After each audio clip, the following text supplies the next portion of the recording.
Hello everyone, welcome to another episode of Shred Your Halo with me, Edel, and my best friend Jharna. Thank you for joining us on this fortnight's topic, and we're going to be discussing about God. What do we know about God? God is such a buzzword, isn't he? And therein lies the thing, like I immediately said, isn't he, right? So we come with our own preconceived notions about who God is and who God is to us. And yes, we are so capable of going out into the world and giving a very sanitized and very politically correct version of who God is to the people around us. And we morph God into whoever we think God needs to be at that moment. So today, we're going to strip all those safe coverings away. And we are going to lay bare who God is to us. I'm quite nervous. What about you, Jharna? This is like giving an exam I didn't prepare for. Yes, right, okay. Do you want to go first? I don't know anything about God. Growing up, I grew up in a family where... But would you not, sorry to interrupt, but would you not consider yourself to be a spiritual person? You know, this was something I was actually thinking about yesterday. What is spirituality, right? Yeah. Because we're trying to understand ourselves better. My idea of spirituality is trying to understand myself better. You know, who I am, know myself better, what I am in relation to other people. Why isn't that psychology? Why is that spirituality? That's exactly what I'm saying. I don't know. It's like such a fine line. I don't know what category it falls in, because even knowing myself, yes, it is psychological because you're trying to understand your mind. But I think emotions also kind of are in the play here, and emotions for me feel more like spirit and soul. Okay. Even though it resides in this physical body. Okay. So I feel it's like a combination of everything. So it probably, like, it's very, you know what I mean? Yeah. I'm sorry, I don't have the words for it. Like I said, I haven't prepared for this exam. But growing up, I grew up in a family which was not very orthodox or religious. And yes, we would visit temples, we would do a lot of rites and rituals, which was part of growing up in a Hindu family. But it was not forced on me. So I was free to choose what I wanted to. My family never had a problem if I wanted to go to the church or if I wanted to go to a mosque. It was not something, or a gurudwara. So they never stopped me from doing any of those things. And I think for the longest time I've been agnostic, at least up until 3 years ago. I didn't know whether I had faith or belief in this bigger power. I was like, okay, yes, you know, there is something bigger than me. I didn't know what name to put to that. But I started having some faith after basically a lot of things in my life fell apart, and I had to look forward, like look to something bigger than me. And that's when I started going to temples more often. And I know it's supposed to be like a place of worship, and it kind of gave me a little bit of it was like a soft place for me to land. And then I just started doing a little bit more studying about scriptures, and I guess for a certain amount of time I even did a lot of bypassing. And I think we've made the video about spiritual bypassing a couple of months ago. I was in that phase as well, because I just needed something, anything to feel good about where I was. And it was just a matter of relief more than actual faith. But the more I started spending time with myself, I'm learning more about myself, and I feel like that is one way to reach what I think would be God. But again, I think this is going to be one subject I will never be prepared for, you know. But it's a journey.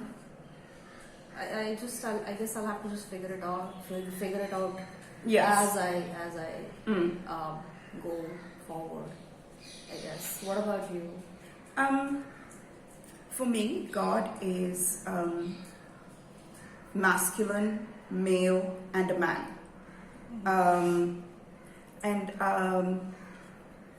The second thing I believe, then I'm trying so hard to change, but I'm so comfortable with this at this moment, right? The second truth for me is that God,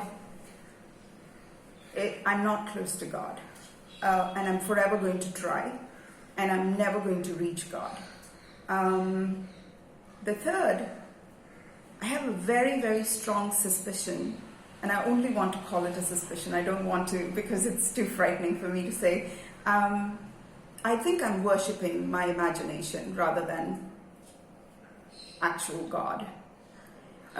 Fourth, I need for God to be invisible rather than a very real person, because then I can attribute things to God that maybe even God doesn't possess. I'd rather do that. And I also think it's the idea of like with parents, we put them on a pedestal. They are literally our God for the longest time. So we want that to be radically different to the qualities that we attribute to this imaginary. Having said that, God feels very much like my father. Everything about my father, my human father, that was wrong is right with God, and I still don't know how to relate to that. So at best, I can describe my relationship with God as dysfunctional at best, because I don't have even a functional relationship with myself. I don't keep all the promises I make to myself. I don't only do good things to myself. So how do I relate to a God who is invisible? And I barely know my own senses. I barely make sense of my own life. But the one good thing I'm very, very grateful for is that I don't take upon myself the mantle of God and say, God is like this, or God tells me. And I'm so grateful that I don't know it. I don't know that. Because, I was born into a Catholic family. So this quote is going to be from the Bible, but this is not to in any way preachy. I hope nobody takes it that way. There is one particular caveat in the Bible where Jesus tells his disciples, there's going to be at the end of time, so many people are going to say, Lord, Lord, I did this miracle in your name, I did this in your name, and I did this in your name. And Jesus was going to look at them and say, but I don't know you, And I feel almost every Christian I've met speaks for God. Not just Christians, to think about it. Like pretty much everybody that I know, they speak for God. Like God has our morality, has our values. What we not think, what we not say. Yeah, So I think we're all, if there is a God, we're all going to be very radically surprised. Probably not going to be anything like what we think, right? So rudely surprised, actually. And yeah, these are my truths about God. Yeah. Very sad, huh? It's the truth. It is the truth, yeah.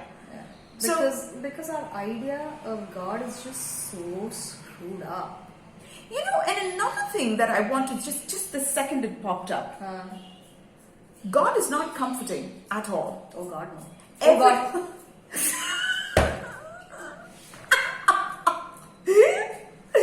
Oh, that's such a Freudian slip right there. It's like every time I failed an exam, or every time I've had a disease, or every time something bad happened, I've been like, oh God, God has never bent one law of the universe to come to my aid. Yeah, to accommodate us. Yes. Right? Yeah. Which brings me to another realization about God. He obeys the laws he's created. Yeah. He doesn't break them to make an exception for any one of us. We need to find ways to change ourselves to accommodate ourselves to the laws that are already in place. Yes. But I've seen people who go to the temple and say, I will pay so much money, I will break 100 coconuts, please let me pass in my exams. Yes. See, God, and here's the thing, God doesn't care about our exams. No. God doesn't care about our jobs. God doesn't care about our pension plans. Oh God, we're so screwed. In my head, and God doesn't care whether you're married or not. Yes, but I think families say, what will God think if you don't get married? Like, and they pray to God to have you shit? get married, right? And they go and get astrologers and everything to get you married. God doesn't give a shit. That is so amazing, isn't it? Yeah, because I feel like a lot of people just try a lot of things. They want to do a lot of things to appease God. And their imagination. Yeah. When I say appease that's God, I what don't mean actual God. Yeah. I just mean their imagination of what God is supposed to be. I think that's the reason why we do so much bypassing. We do so much. Like, we indulge in behaviors which we wouldn't otherwise do, I suppose. Because we have this idea or imagination of what God is like. Wow. Suddenly took a nosedive. This conversation just took such a nosedive. Yeah, God doesn't care, because there were so many times that I was failing exams and I was like, God, please make me pass. Yeah. And He didn't. Didn't care. I mean, God, why me? Yeah, why me? Here's the thing. Like, for instance, there was this internet sensation of is the color of that dress blue or gold? Blue or gold or something, right? Blue or black, something. Yeah. Like that. Blue is the right answer, so is gold or black or whichever. It is all the right answer. And then there is the truth, which is the person who actually owned the dress, right? It was an optical illusion on the internet that everybody was like, we all had our versions. Yes, our experiences and everything, we'll all have a version about God, and then there is God. And He's going to be maybe a woman or an animal or an alien or I don't know, or just like this black hole or a ball of light, or what we think is a ball of light, because we've attributed that quality to God. But there is something that I do kind of, with my limited vocabulary, I hope to get it across. God is still silence. Because there is no, like, when there are different truths, right? Is this dress gold or is this blue? There's lots of debate around it. And then there is the truth, and then there's no more language after that. There is no more discussion. There's no more versions. There is just still quietness, which is what I think a lot in the yoga practice is it's promoted, just be still and quiet and be in the present moment. So maybe God is just a moment in time. Yeah, just quiet. Maybe, and why not? Because there are certain things language will never be able to do justice to. I feel sometimes crippled by language. Yeah. And God doesn't get impressed. That's another thing. God doesn't give a shit, and He is not impressed. Yes. And you can't bargain with Him either. Again, He's not impressed enough to. You give me this. I'll give you that. Yeah. But there was this movie I watched in Hindi. It's called Honeymoon Travels Private Limited. What? Okay. Yeah, it's new one? No, it's quite old. Okay. Maybe 10 years old. I don't remember. Right. And it's like a group of different people who are on their honeymoon, but they're traveling with this company called Honeymoon Travels Private Limited. So they're doing this bus tour in Goa, and they're just traveling from Bombay to Goa and a couple of other places. And one girl is on that trip, and she's forced to marry the man she's with on the honeymoon, but she's in love with somebody else.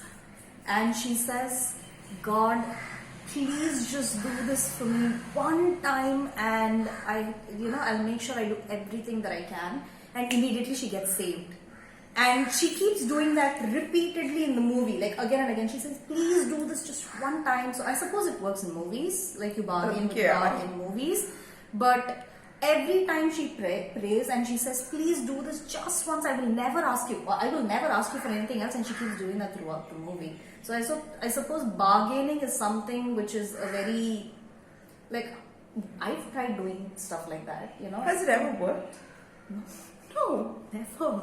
And yet, we also have this incredible need to make God this impossibly good figure.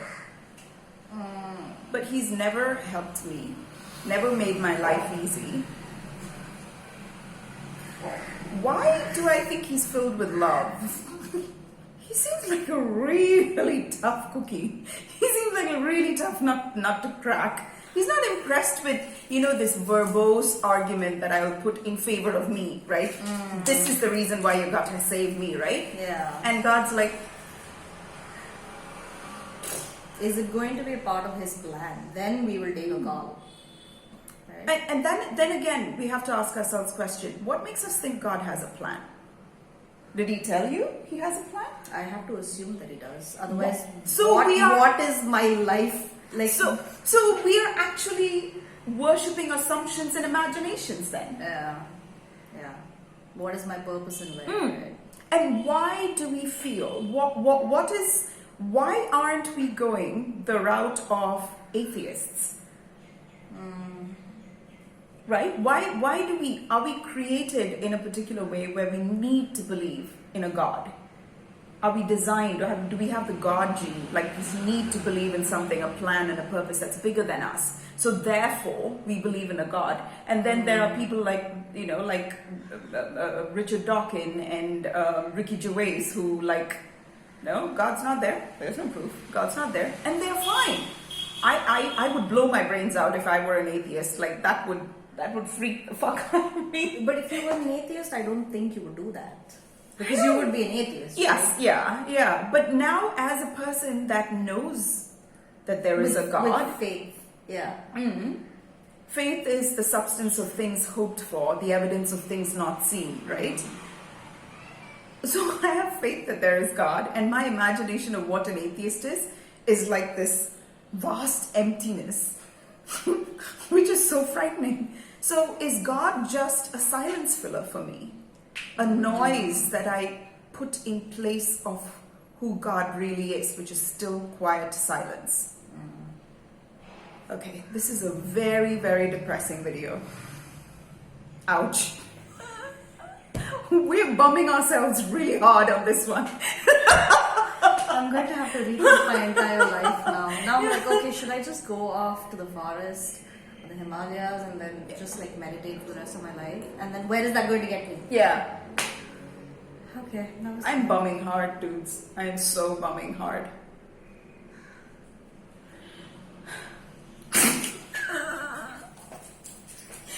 Alright then.